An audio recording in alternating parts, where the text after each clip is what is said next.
Assalamualaikum. Hai baking and cooking lovers, selamat datang di channel YouTube Resep Erlita. Di video kali ini aku akan membuat olahan daging lagi ya teman-teman. Ini aku membuat serundeng daging sapi. Buat teman-teman yang penasaran apa aja sih bahan-bahannya dan bagaimana juga sih cara buatnya, ikutin terus videonya sampai habis ya. Dan jangan lupa klik tombol subscribe dan tekan tombol loncengnya juga. Bantu channel aku agar semakin berkembang. Terima kasih.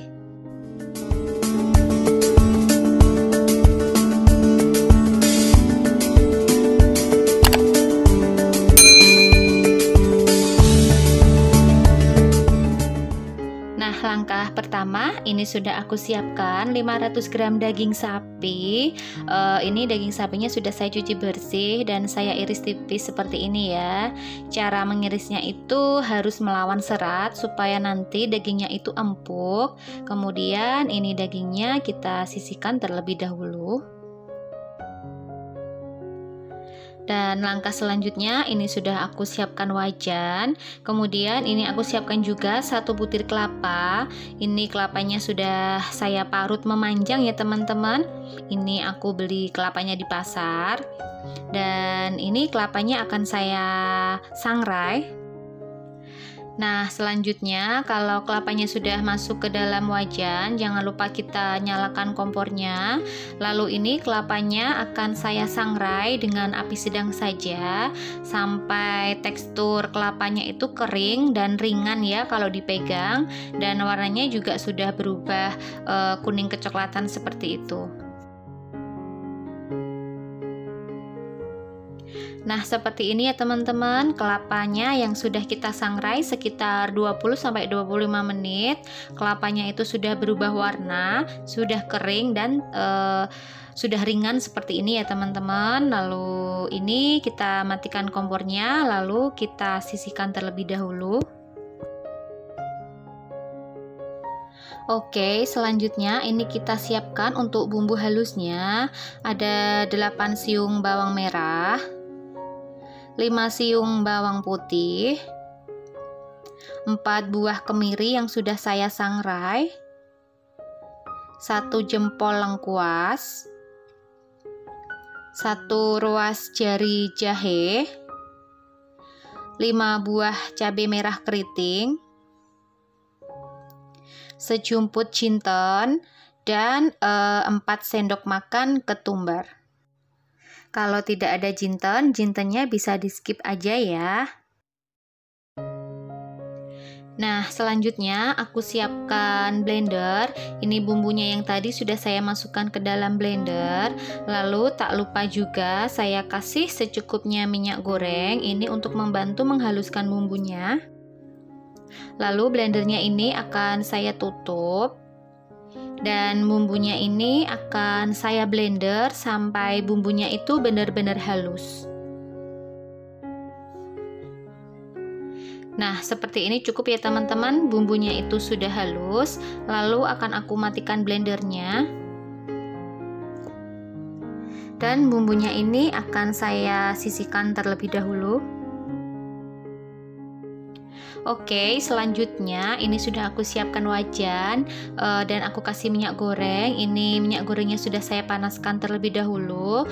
Lalu bumbu yang sudah kita haluskan tadi kita masukkan semua ke dalam wajan. Lalu bumbunya ini kita masak sampai setengah matang dan baunya harum.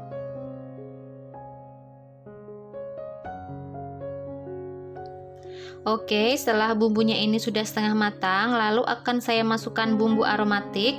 Ada 2 batang serai, 5 lembar daun jeruk, dan 2 lembar daun salam. Ini kita masukkan semua, lalu kita lanjut masak sampai bumbunya itu benar-benar matang dan baunya itu harum. Nah, seperti ini ya teman-teman, ini bumbunya sudah matang, baunya sudah harum, minyaknya juga sudah pecah.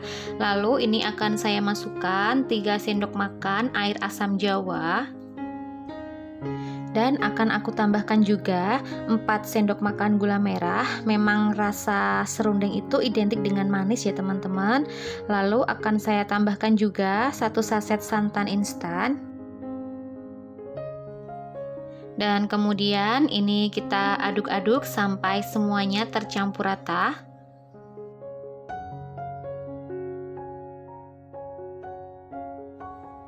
Nah, jika semuanya sudah tercampur rata, selanjutnya ini akan aku masukkan daging yang sudah kita cuci bersih dan kita potong tipis tadi ya teman-teman.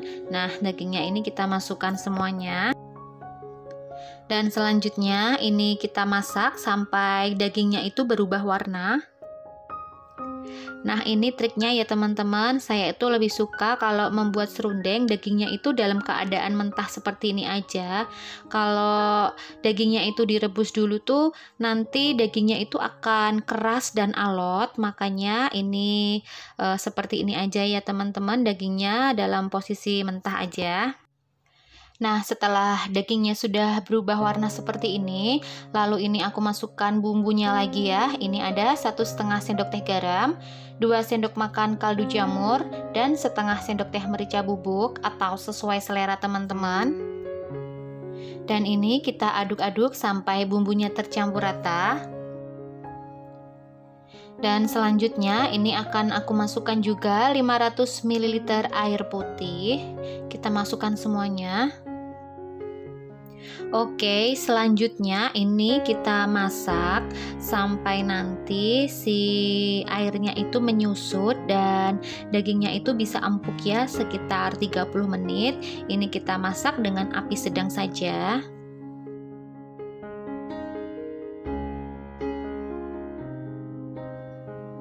Oke, seperti ini ya teman-teman. Ini kuahnya sudah menyusut, dagingnya juga sudah empuk. Selanjutnya ini akan aku kasih 3 sendok makan kecap manis. Dan kita bisa aduk-aduk sampai tercampur rata.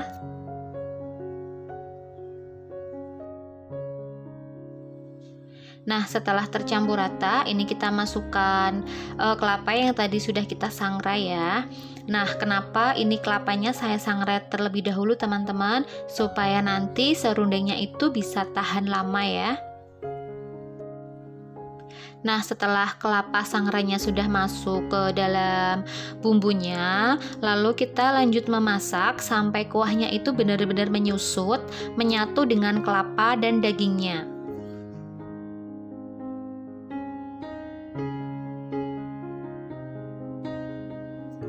Nah, seperti ini cukup ya teman-teman teksturnya. Ini serundengnya sudah matang.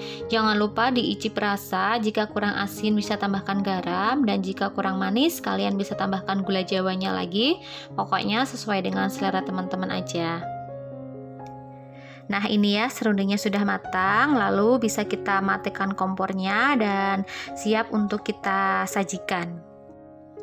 Nah, serundeng daging ini tuh kesukaan saya ya teman-teman. Dulu waktu kecil saya sering beli ketan serundeng di pasar. Nah, selain dimakan dengan ketan, ini juga enak banget dimakan dengan nasi hangat. Pokoknya teman-teman wajib banget cobain resep serundeng daging sapi ini ya. Nah, alhamdulillah serundeng daging sapinya ini sudah matang. Ini kita dinginkan dulu, kemudian kita masukkan toples ya. Kita tutup toplesnya sampai rapat supaya nanti serundeng dagingnya itu tahan lama. Nah, kalian bisa lihat sendiri ya teman-teman, dagingnya itu benar-benar empuk, tidak alot dan tidak keras. Nah, sekian dulu tips dan trik membuat serundeng daging sapi yang empuk dan tahan lama. Sampai ketemu lagi di video selanjutnya. Salam kuliner, salam sedap, salam matahari, masak tanpa harus ribet. Wassalamualaikum warahmatullahi wabarakatuh. Bye-bye.